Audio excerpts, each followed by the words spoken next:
Did you know that despite making up 50% of sellers, women hold just 30% of the sales leadership roles? It's not a pipeline problem. That's a promotion problem. Welcome to the Women in Sales Leadership podcast, where we make the new rules of success for high-performing women in sales. And I'm your host, Amy Evans, sales leader turned executive coach. After 25 years in the trenches at Salesforce, EDP, and startups, I now help ambitious sales managers step into second-line leadership roles. If you are ready to lead with authority, earn what you're worth, and make a bigger impact, you are in the right place. Click follow so the next episode will be waiting for you. Hello, and welcome back to Women in Sales Leadership. I'm your host, Amy Evans, and today's conversation is one that I think every single one of you needs to hear, because I struggled with this, and almost every single sales leader, executive, founder that I talk to struggles with this. And that is just really talking about letting go of some control and some perfectionism. And the biggest thing of all, which is this belief that somehow you have to do it all by yourself. So my guest today, I'm so fired up, is Paige McFeely. Paige is the brilliant CEO and co-founder of Base, which is a platform that's redesigning how leaders and executive assistants work together. Yeah, you heard that right. Executive assistant. It's not just a dream. We're going to talk about how it could be real for you. So Paige's story is one of entrepreneurship, growth, learning how to ask for and accept help, a thing that we don't do a very good job with. And Paige, I am so thrilled to have you here today. Thank you so much for joining. Thank you so much for having me, Amy. I'm so excited to be here. Yeah. Well, so Paige, you started your career in corporate America, right? Corporate sales and business development before you launched your first company. What was the turning point for you that made you say, okay, I'm ready to leave corporate and I'm going to go build something on my own? Because I think so many of us dream about doing that and we are scared to even consider it. Yes. So I'll paint the picture briefly. We had just moved from Charleston, South Carolina to Austin. My husband had just finished his MBA. I was 7 months pregnant or so, and I was laid off. And so we're like, okay, Oh, now what are we man. going to do? And no matter how what companies say, it is a lot harder to get a job when you are as huge as I was when you're pregnant, but just even pregnant in general. No kidding. But also I knew I didn't want to be in that grind. I really had this idea that there could be something better, and remote work really wasn't a thing back then. And so I often say I'm an accidental entrepreneur because I found myself with a need and a gift to give to the world that I thought I could sell in exchange for money. Okay, I got it. And you did it. And you Yes. had a baby. Yes, I had a baby. My co-founder also was a new mom of a little boy. And so we kind of started doing the math. One client came in, then another, and then another, and then another. And pretty quickly we were like, well, we don't have that many hours in the day. I think we could build a team around this, and started doing the math. And like, this makes a lot of sense. And we knew a lot of people who wanted fractional remote work, but were really, really smart, and they wanted to be engaged in interesting companies and working with interesting people. And so we launched our business over the next, I should know this, 4 or 5 years. We had 6 boys total between the two of us. Wow. It's like a basketball team. Yes, exactly. And then, yeah, that was almost 12 years ago. Yeah, unbelievable.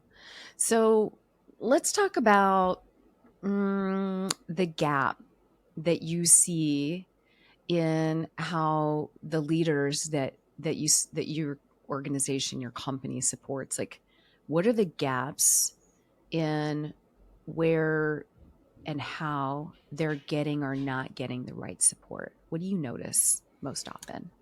That's such an interesting way to put that question. And the biggest gap is that it's typically not offered by your company, right? Mm-hmm. Until you're C suite, and maybe even not then.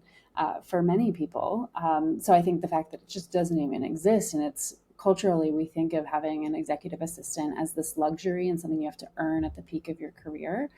When in fact, you look at the data of leaders that have support and can delegate the tasks that are not directly pushing their business forward, they're far more productive and far more successful. So that's a huge gap. And then I think also we don't really know how to work with an assistant. It's the number one question I get, whether people have an assistant or not. They're just like, kind of, am I doing this right? I don't know Yeah. what to do. Is this even good? Are they good? Am I good? So yeah, those are probably the two biggest gaps. Yeah. I mean, so I can relate to that. Let's see. I got access to an executive assistant when I became a second line sales leader. And even then, it was like I had access to my boss's assistant. And the way that I chose to work that situation, that's how I'll describe it. I worked the situation because I knew I was like the lowest person on the totem pole. And this assistant, didn't formally have any reason to do anything for me. And so I went the route that I went all throughout my career, which was I'm just going to be so nice. I'm going to be so kind. I'm going to give little gifts. I'm going to use just all of the little levers that I know to pull to get this person to feel good about doing things for me. Mhm. And it was, expense reports. That's like low hanging fruit. I was like, I can't show me anybody who wants to do an expense report. No one. And so I did it that way. So it's like I begged, borrowed, and stole like access to an assistant. But even then it was like really minimal stuff that I was having this person do for me. And she was sweet and kind enough to do it. She liked me, thank goodness. And so she did it. But I needed so much more help than that. Um, and I think one of the challenges that I had when I actually got a assistant in the corporate was figuring out how do I have this person truly help me, and how do I let go of the stuff, Mm. because that mentality of it'll take me longer to show my assistant how to do it or explain how to do it than just me doing it myself. Right. Yes. That's so common. And I'll say too, that assistant, when you were put on her plate, she probably wasn't really told what to do. And I'm guessing you weren't given a lot of guidance Nope. either for what to do. Nope. So you're not alone there. But having done this now hundreds, if not thousands of times, there's a way to do it. There's a process that can follow. And that's what we've really been obsessive about developing over the last almost 12 years is how can you delegate in a smart way that doesn't feel like a ton of work? And it is work, right? You have to put Yeah. some thought behind what are the things that really drag you down and how do you invest in this relationship and treat them like a valued member of your team. But I will say there are a lot of assistants out there that like doing expense reports that like and that's actually really helped me is I might be getting rid of stuff that really drags me down and I continue to procrastinate on, but there are people in the world who actually enjoy those tasks and find joy in doing them. And what a beautiful thing is that when you can like pair that together with in an organization. Yeah, it is beautiful. It is beautiful. I mean, I don't. The universal disgust with doing expense reports, if you're a sales leader or an executive of any sort, is pretty high. I remember, I think I ran a sales contest one quarter where, there were all these payout, money bonuses that we paid out, but I threw a kicker in that said, if you were the top sales rep for the quarter, you got all your expense reports done by my assistant for the for like the next quarter. And That's you a would have good thought one. that I'd put like a lottery ticket on the table for that contest. Like people were so fired up about just having some administrative stuff that gets in the way of revenue production just taken off their plate so they can be like, man, I don't have to worry about that anymore. And that's just one item. So you talked about something a second ago, though, Paige, about this process where do you help talk about that? Like, how do you help an executive figure out how to get Mhm. most out of the person they're working with? Because I think that's really hard unless you're great at delegating, and most of us stink at it, including me. Um, or I did. I was not good at it about 5 years ago. I've learned, but um, learning how to do it and how to work with somebody is really hard. Is there process? And tell me more about that. What's that like? Yes, absolutely. We find that most of the people that come to us, and I would argue most people in general, don't really know what an executive assistant can do, especially a great executive assistant. And that ends up being a lot of our sales conversations. We're like, wait, they can do that too? Yes. Like, just we can get all of this off your plate, and it doesn't only have to be the expense reports and kind of the obvious stuff that you think of when you think of an assistant. Um, so whatever the task may be, we've got one client who she is into podcasting.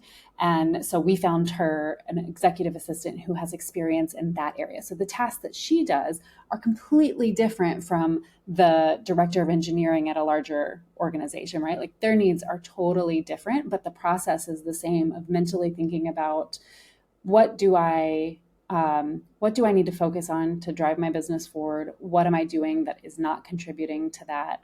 And how can I work with this person to help point me like an arrow in the direction that I need to go?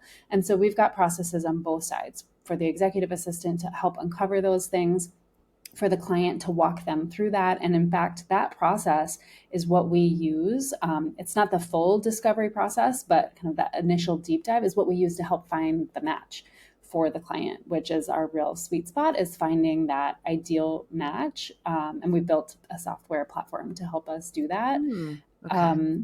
But even just that process of getting us the information we need to create your match is so valuable. And then beyond that, the first 30 days in particular are critical, first 90, but the first 30, especially, we have a tried and true process that our clients are walked through in the first 30 days to help get them started. Hey, quick break for a second. If you are a sales leader who is ready for your next step up, and I'm talking about leading other sales leaders, becoming a director, a VP, even a CRO, then this is for you. I'm hosting a free workshop. You can grab your spot at amyevanscoaching.com. This is for sales leaders who are in tech and are wanting to land jobs where you can earn anywhere from $500,000 to $1 million a year. And again, you can grab your spot at amyevanscoaching.com. Okay, back to the show. Yeah. I'm trying to think about like what are the things that would stop somebody who knows they need help and like wants to do it, but uh, and the things that I'm thinking of are, you know, so if you help with the onboarding and the matchmaking, then that solves that question. The other question is, okay, I'm one of two people.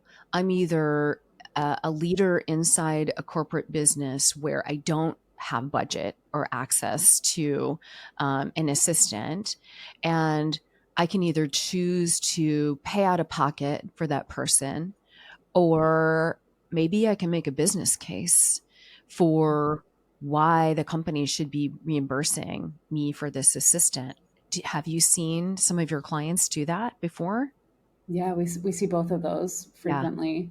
Um, so much of it is baked into the culture. If the C suite has assistants and they have good assistants that they really value, you're way more likely to get that budget approval. But it seems like that kind of middle core section of leaders in organizations just continue to get squeezed from the inside out. Mm-hmm. So, depending on the organization, it can be a really hard sell to get approval for that. But especially when you're a revenue focused role, the ROI is pretty darn clear. So Yeah. Yeah. depends. Fascinating. And then I think the other side of the coin is, you've got your entrepreneurs, whether they're solos, or, maybe they've got a few people working with them justifying to themselves, the expense. And what do you say when you're trying to help somebody understand? It's like, it's one of those things, it feels like a luxury, but Mhm. in the reality, it's not. Right. There's a real challenge with optics, and I've heard that so many times of, everybody on my team needs something, but they want another hire, they want more software, whatever it is, everybody's got something that costs money that they're asking for. And so then if I go and hire myself an executive assistant, what is that going to look like to the team? But there are some really clear ways around that. Even us, when we launched our software component of our business Base and we raised some venture funding, an executive assistant was among the first hires. We did an initial batch and an EA was one of them. And we even got kind of some double takes, and no one said don't do it, but like, of course, we have to do it. We have to put our money where our mouth is because I really Yeah. believe in it. And these individuals can be such amplifiers for the work that you're doing. And you can bring, if you're an entrepreneur of a startup, you can bring an EA in who can wear so many different hats across the organization and be a value add to everybody on your team. And if you're a little bit bigger than that, to at least your leadership team. Yeah. Well, what are some of the hats that you see? Because I'd love to hear more about that. Because I have a pretty limited perspective of having been a, sales leader with an EA, and I guarantee you, I underutilized that person. I know I did, and Yes. I thought I was doing a pretty good job. Right. Yeah. I think sales leaders are a great example because it's so clear to you how you move the business forward. A lot of roles, it's a little bit harder. It can be more ambiguous to really tie your efforts to business growth. But when a sales leader has a really great EA, you should only be talking with potential clients. And Mm-hmm. there is basically no reason that your assistant can't be doing everything else on the back end for you, prepping for the meetings, doing the follow up for you, entering it into your CRM, making sure that you've got the thoughtful touches of, signing up for the Google alerts on your leads so you can compliment them on so and so that was in the press. They can run your lives from the back end so that you are free to. I love the arrow analogy, especially for Mm-hmm. sales leaders. You are pointed like an arrow exactly where you need to go, and you can reserve all of your energy for that.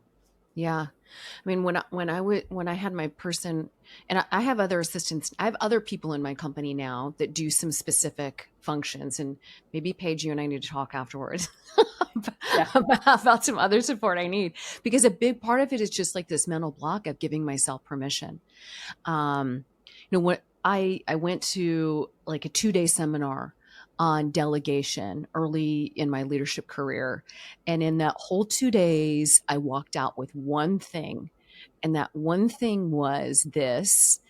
And uh, it's do the things that only you can do. Mhm. Do the things that only you can do. Anything else, get help, delegate if you can. Um, and I took that and I started to dabble in figuring out how to delegate. And so when I did get access to that first assistant, I did like the little stuff, the expense reports. But then I started to do things like, okay, you're going to do event coordination for me. You're going to plan all of my sales team meetings and schedule all of it. I was too much of a control freak to let go of travel booking for myself. So I'm just going to be That's a honest hard about one. that. Yeah. I'm very particular about my travel and all of that stuff. So that wasn't something I could let go of. Like I probably need to, maybe I need some hypnotherapy or something like that. That might allow me someday to let go of travel booking. But everything else I started to let this person do. And it was like, if I was doing executive outreach to prospects, I would send the email and I would CC my assistant on it, and my assistant would do the follow up to the other executive and say, "Hey, let's get this meeting booked." Yeah, Love right, that. right. And so she became like this sales part of the sales organization for me. And I'm Mhm. trying to imagine if I'm in the shoes of a sales, if I'm working in corporate and I either have an existing job and I'm going to decide, like, am I just going to eat this cost and write it off on my taxes as an unreimbursed business expense? Am I going to go to my boss and say, hey, I'm going to do this and I'm going to submit this cost as an expense and see if they'll approve it? Like, what's the worst thing? They're going to say no. That's the worst thing could Mhm. possibly happen. And then the other thing is to try to weigh out, right, the time savings and what the implication is for you as a leader in your own business of what would it mean for me if I could get 3 to 10 hours, maybe a lot more, back every Mhm. week. What Mhm. would it mean for my business? What would it mean for my health? What would it mean for my mental well-being? And Paige, Mhm. what do you see there? I'm just kind Yeah. of making stuff up here about, like, how do you get past the block of giving yourself permission to get help Mhm. in this way? It is an emotional decision. You have to be ready to lean into the support, especially for the type of executive assistants that we work with. These are really high level individuals who integrate into your organization, and it's an investment of time and money. Um, but we actually built out a personal ROI calculator on our website for this very Mm. reason, Oh, especially for sales leaders. You know your hourly rate, you know what your time is worth. And to put it very bluntly, every single task in every organization should be pushed down to the lowest hourly rate. And so if you've got a really high paid sales leader or any leader who is doing expense reports or, whatever those things might be that you could easily delegate to a lower hourly rate, you're wasting money. yeah. And so we've got the personal ROI calculator that looks at it on an individual basis. And then, like you mentioned, there's so many of those intangibles of if you had an extra hour a day back in your life, would you spend more time with your kids? Yeah. What kind of results would that yield over the years? Would you exercise? Would you sleep Yeah. more? Yeah. Who knows? And you can't measure that, but it can be truly life changing. I think you can measure it, actually. It's just, it's not going to be on a spreadsheet. It's going to Right. be like Certainly feel it. yeah, your energy, your joy, your vitality, and all of those things are what it takes to show up and be fully present and execute in your job every day. Um, Imagine just enjoying it more.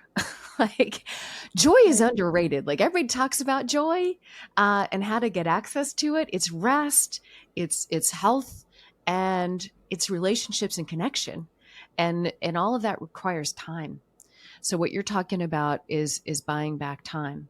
I would love to talk a little bit more about you, though, for a second, because Yes. I want you and I were talking before we hit record, and you made a really bold move in your life, which was to move from the US to living and working and operating your company out of Europe. I would love to hear you talk about, like, this journey of adventure and really, like, being willing to kind of like let it go and go for it and not just settle for, I've grown up in the US and I had this dream that we were going to raise our children abroad, and what does that look like? So please share a little bit more about that.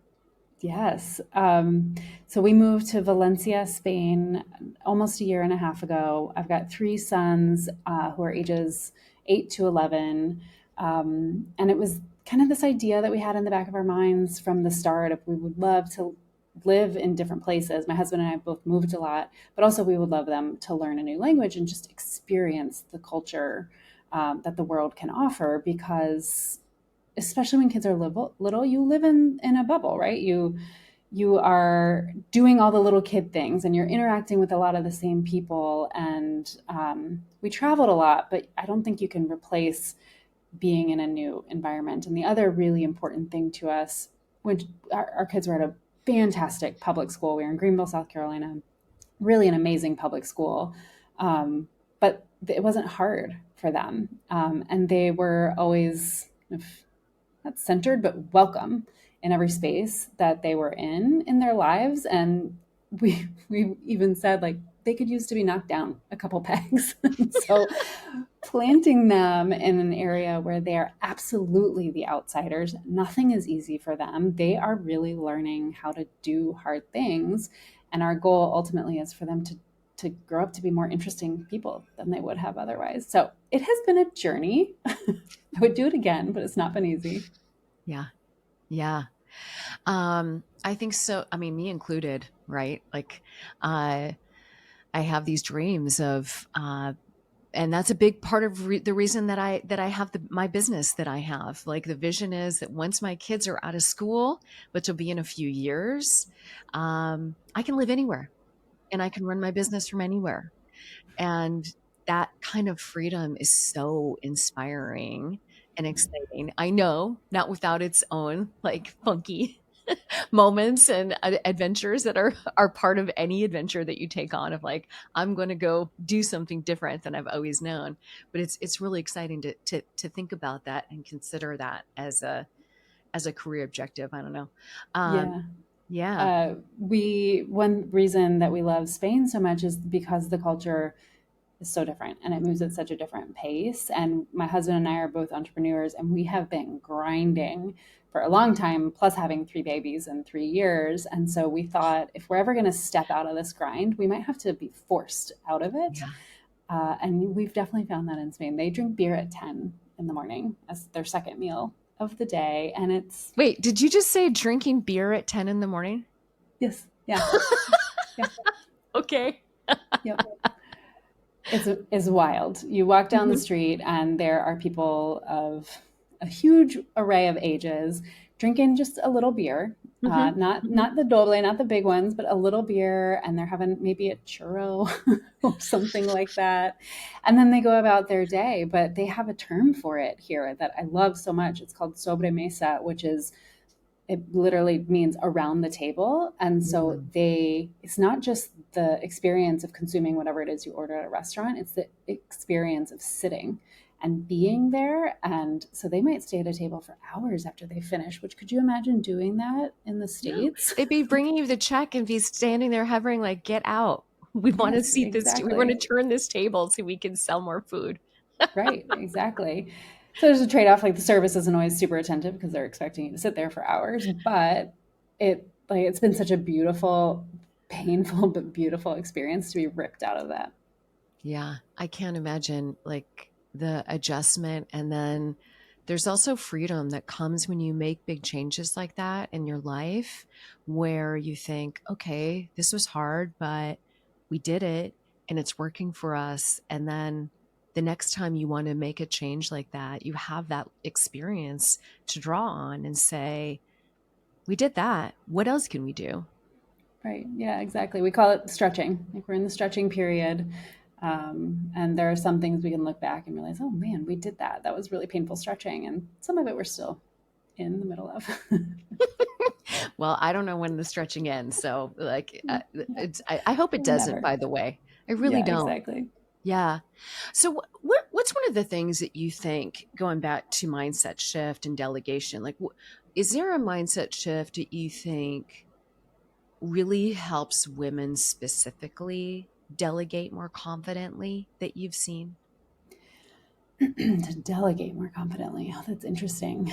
Um, I think so much of it for women, in my experience, myself included, is being given the permission that you deserve the help. And I think intellectually, most of us understand that, but truly internalizing it and believing it that you're not imposing on someone else to ask for their help. And it's not a bad thing for you to get these things off your plate. So many women who are leaders are also high achievers. They're highly productive individuals who have been rewarded for that behavior their entire lives. And so actually doing less can feel like cheating and come with guilt, Mm, which I feel so deeply.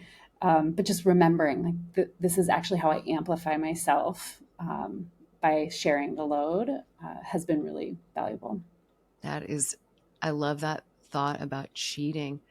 You know, I wouldn't hesitate, and many of us wouldn't hesitate to hire somebody to help us clean our homes or, care for our young children. Uh, Somehow this feels somehow different, and that it's a move for purely you, and giving permission and accepting that you're worthy of that kind of investment has got to Yes. be part of the breakthrough that you make Mhm. along the way. Uh, Unexpected hurdle of being in Spain and of like reevaluating my life to have more space is realizing myself and how many of us feel wrong if we're not really stressed out. I think we have internalized, mm, we have such deep muscle memory for how to be stressed, and kind of on that verge of burnout, that even if we have all the pieces in place, we don't really know how to appreciate it and enjoy it. And I'm finding increasingly I'm not alone in that feeling of I'm getting the stuff off my plate, but I still don't feel like I can like relax, because then I'm not trying hard yeah. enough. I'm not proving my worth. Oh, I definitely felt that way. It took me like a year to get detoxed from that stress culture, where feeling that stress and anxiety was so normal for me that I didn't feel right if I didn't feel that way. Yeah, And it took it took a year for me to unplug from that, and it was a it was a challenging process. And now I have these great clients. I have a growing business. And yes, there are days where I wake up and I'm like, oh no, I've got all these things, totally. but I don't let myself live in that stress out zone, because I'm so committed to managing my energy, and I've hired help to help me do the things that I am not great at, that I need help with, so that I can go do the part that I'm great at and that I know will drive my business forward. And I think that's like the take home for what you're trying to do. Paige, I have to ask this because everybody's wondering, and I feel like if I don't cover this, that I'm going to leave them unsatisfied. So help my listener understand, like, what would be the level of financial investment that they would be looking at if they were wanting to hire somebody. Are you in a position where you could like give a range or something like that to give perspective? Yes, we can do that. So we have two main paths that you can choose when you come to work with Base. One is you want to hire somebody internally. We all know how hard hiring can be, and especially if you're not as it's a lot easier to hire someone in your same functional lane than it Hmm. is to hire an executive assistant. And so we've got a product where we find you candidates, and then you pick one to do a trial with for Hmm. 2 to 4 weeks. And that's really the way to find out if you have the right person or not. And if not, we keep going to find you the right fit. And so it's like a recruitment sort of product, but much more hands-on and way more of a guarantee for the end result. And then our initial product, and really the one that's our bread and butter, is a flexible product, and it's all based on your needs. So we see people come in who need anywhere from quarter time to 3/4 time, sometimes veering closer to full time support for one or two individuals. And that hourly range is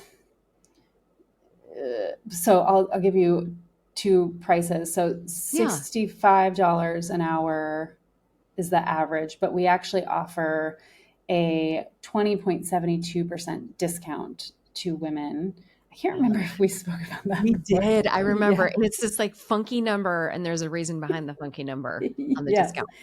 exactly. And I'm doing math in my head live, which is always a really bad idea. No, But no, don't do it. Don't try. yeah, I'm okay. also So not great at math in my I'm head. I'm giving you ballparks of numbers, but I know the 20.72 is accurate because that's the year that McKinsey predicts that all women will reach true pay parity with Yeah. men.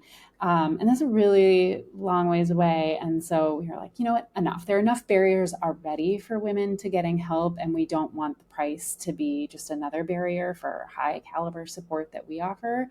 So every woman until 2072 gets this discount on every hour of support that they Yeah. receive from a base EA. But the general ballpark on a monthly basis can be anywhere like 2,500 to 3,500, give or Yeah. take, depending on what you're looking for. Yeah. Yeah. But when you put that against hiring a person, that is super affordable, super affordable. And then I'm Yes. wondering, oh, there was one more question they had. Let me see if I can remember it right now. You've got the ROI calculator on the website, which I know is really powerful. Oh, where are the assistants located Yes, in the all in the world? US. Okay, All got in the it. US. We can support clients anywhere, but all of our assistants are US based. With the way technology is changing so rapidly, and there's all this talk in our space, right, about AI is going to replace assistants, we are doubling, tripling down on the human, because I think that's the real value of the support is this human centric support that's backed by technology, but you know, you're not necessarily having to Yeah, interact with the technology. So that was the other thing that I was going to say is it's not a crazy investment when you're looking at bringing someone in, but also the peace of mind. I talked about how the match is so critical for us, but sometimes it's more of an art than a science, right? So sometimes you might find out it's not the right fit, and that we're still there. We're still there to help you find the new candidate, to help you transition, to make sure that you get ramped up with them, because so many people come to us and they're hesitant because they've had a bad experience with an assistant in the yeah, past. But yeah. this is the most intimate professional relationship that exists. So the match is critical. And I Hmm. think that's where we can really shine. Yeah, I think that's beautiful. So, Paige, for the women that are listening today, how can they go, after they stop listening to this mess in this episode, like how can they find you, go figure out, how to work with you? What do you suggest for that? Yeah, two places. Basehq.com is our website, Base's website, where you'll find everything you need to know about working with an assistant there. You can also find more about me and some of the stuff I'm working on at pagemcfeely.com, which I'm sure you'll have the spelling I will. there. Yeah, Yes, I'll put that in the show notes. So I'll put those links yes, there in the show notes. But if somebody's listening and they're just like, "Hey, I want to go grab this website," they can yes. do that. Paige, it was such a pleasure to get to connect with you and learn all about your adventures in moving to Spain, about this amazing commitment to elevating women leaders and helping them take themselves to the next level by giving them the kind of support that they need to perhaps find a way to decompress and de-stress and hand off the things that someone else can take care of for them and give themselves permission to do that. It was such a pleasure to be with you today. Thank you. Thank you Thank so you so much. much, Amy. Hey there. Thank you so much for joining today. I know you're a super generous person, and a gift that you could give to someone you know, a friend, a colleague that you think would enjoy today's episode would be to send them a text, share a link to this episode with them. I do produce this show myself, and every time you share it, it helps the podcast grow and it supports the work that I do here. Also, if you happen to be a sales leader who is ready to take your next step up into a leader of leaders role, whether it's via promotion or you're ready to go get that new job at a new company, I'm talking about director roles, VP roles, even CRO roles in B2B tech, where you can earn $500,000 to $1 million or more. The workshop I'm giving is an hour-long workshop. It's totally free. You'll learn the process that I teach my clients on how to effectively position themselves, effectively network, and own their executive presence so they can land the job and get hired and promoted into these big sales leadership roles in B2B tech. If this sounds like you, come grab your spot. It's waiting for you at my website, amyevanscoaching.com, where you can unlock what's next for you.